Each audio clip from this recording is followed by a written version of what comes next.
नमस्कार, आप देख रहे हैं वीके न्यूज। मैं हूं दिवाकर विक्रम सिंह।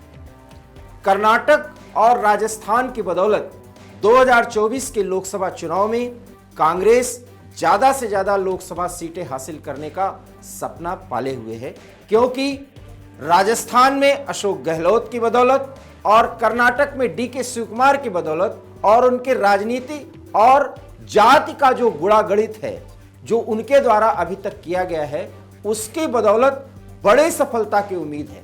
लेकिन अब राजस्थान की बात अलग, लेकिन कर्नाटक में स्थितियां बदल गई हैं। क्यों बदली हैं ये हम आपको बताते हैं। जैसा कि आप जानते हैं कि कर्नाटक की राजनीति में अटकलें थीं कि 2024 के चुनाव के पहले जेडीएस बीजेपी साथ होंगे, लेकिन शुक्रवार को उस पर तब विराम लग गया जब अमित शाह की मौजूदगी में जेडीएस के एनडीए में शामिल किए जाने की घोषणा कर दी गई। गठबंधन को अंजाम तक पहुंचाने के लिए एक स्क्रिप्ट की तैयारी की गई थी, जिसे देवगौड़ा और येदियुरप्पा ने तैयार किया था।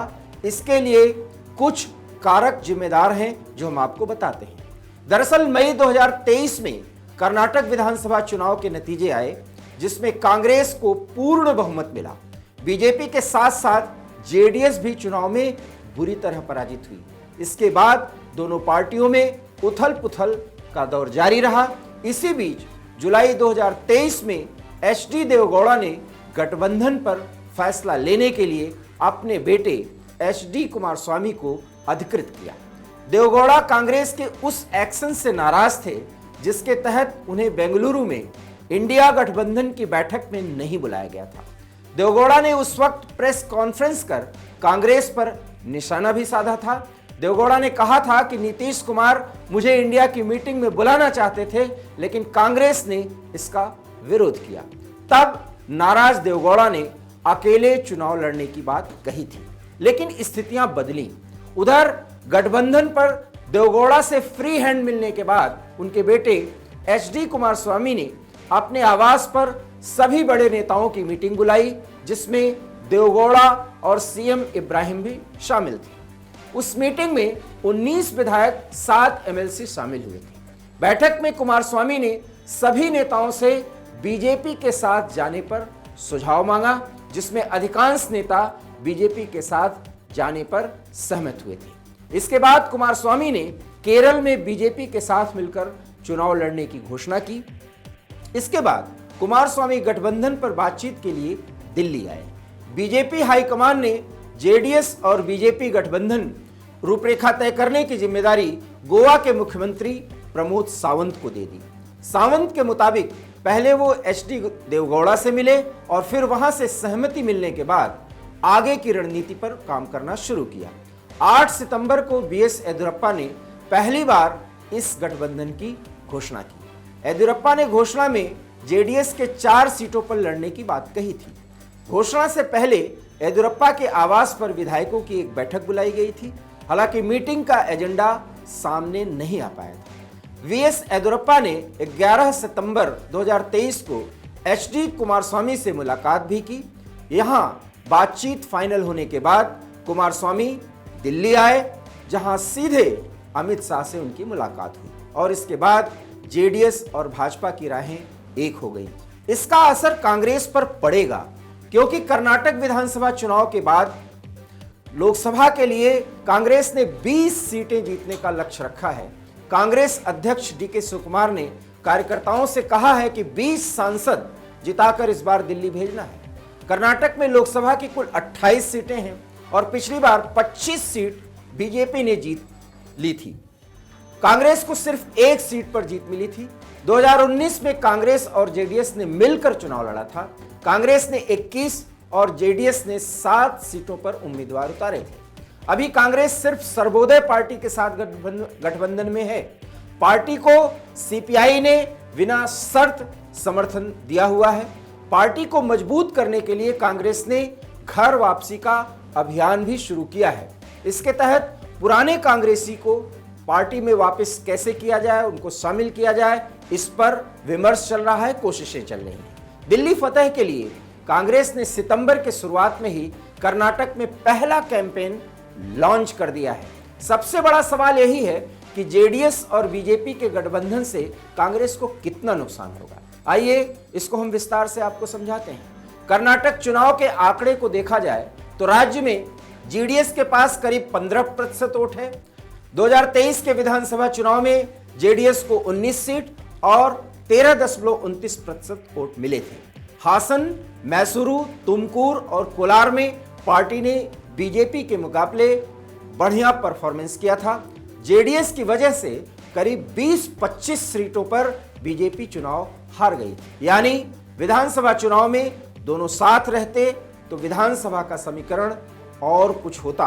कर्नाटक विधानसभा चुनाव में बीजेपी को 36% और कांग्रेस को 42% वोट मिले हैं। जेडीएस और बीजेपी का वोट अगर जोड़ दें तो ये 50% से अधिक हो जाएगा, जो कांग्रेस के वोट प्रतिशत से 8% ज्यादा है। ऐसे में चुनाव में कई सीटों पर कांग्रेस की मुश्किलें बढ़ना तय माना जा रहा है।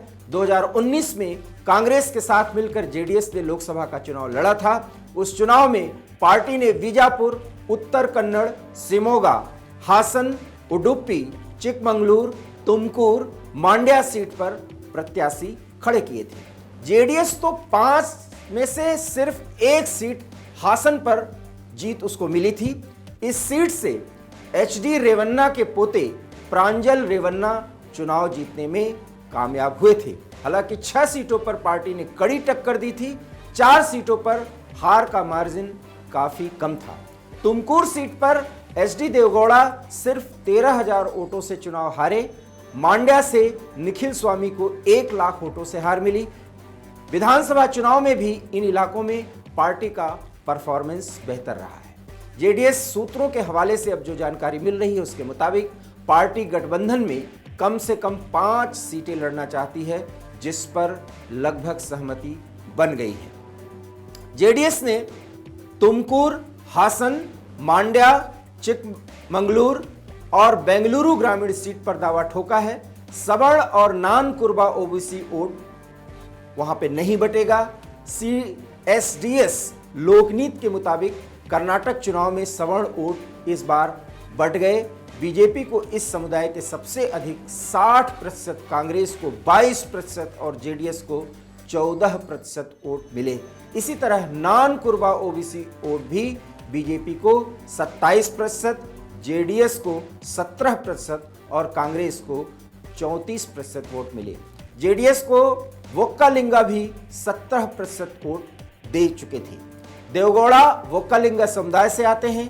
कर्नाटक में वोक्कालिंगा की आबादी 11% है, जो लिंगायत और मुसलमान के बाद सबसे ज्यादा है। जेडीएस को 14% मुस्लिम वोट भी 2023 के चुनाव में मिले थे। वोक्कालिंगा और नान कुरबा ओबीसी जेडीएस के कोर वोटर्स माने जाते हैं। बीजेपी के साथ अगर ये जाते हैं तो कांग्रेस को इसका नुकसान हो सकता है। तो कुल मिला के आपने देखा कि किस तरीके से ये फैक्ट्स हैं जिसके आधार पर यह कहा जा सकता है कि अगर बीजेपी और जेडीएस के कार्यकर्ता अभी से जुट जाते हैं और एक ऐसा परफॉर्मेंस देते हैं और मिल करके चुनाव लड़ते हैं तो कांग्रेस के खिलाफ बड़ा माहौल बन सकता है, क्योंकि कांग्रेस के खिलाफ अब एंटी इनकम्बेंसी फैक्टर प्रभावी हो जाएगा। क्योंकि 2024 का चुनाव आते आते कांग्रेस की जो वर्तमान विधानसभा में सीटें हैं और उनके जो मुख्यमंत्री हैं उनके परफॉर्मेंस पर भी अब वोट मिलेगा। दूसरी बात, प्रधानमंत्री नरेंद्र मोदी के व्यक्तित्व पर और उनके उनके भारत के विजन को लेकर के कर्नाटक की जनता पूरी तरह से आश्वस्त दिखती है, क्योंकि उनके चेहरे पर विधानसभा में अच्छी खासी सीटें मिली थी और लोकसभा में चूंकि एक राष्ट्रीय मुद्दा होगा, इस आधार पर कर्नाटक में जेडीएस के साथ आ जाने के बाद भाजपा को बड़ा फायदा मिल सकता है। भाजपा अपना पुराना प्रदर्शन दोहरा सकती है, लेकिन कांग्रेस को भरोसा है कि वो प्रदर्शन भाजपा और जेडीएस मिलकर भी नहीं दोहरा पाएंगे। क्या होगी वो स्थिति, के न्यूज उसकी जानकारी आपको जरूर देगा। फिलहाल आप हमारी इस जानकारी और इस विश्लेषण से कहां तक सहमत हैं, अपनी प्रतिक्रिया जरूर दें। मुझे दीजिए इजाजत, नमस्कार। वीके न्यूज, राष्ट्र के नाम।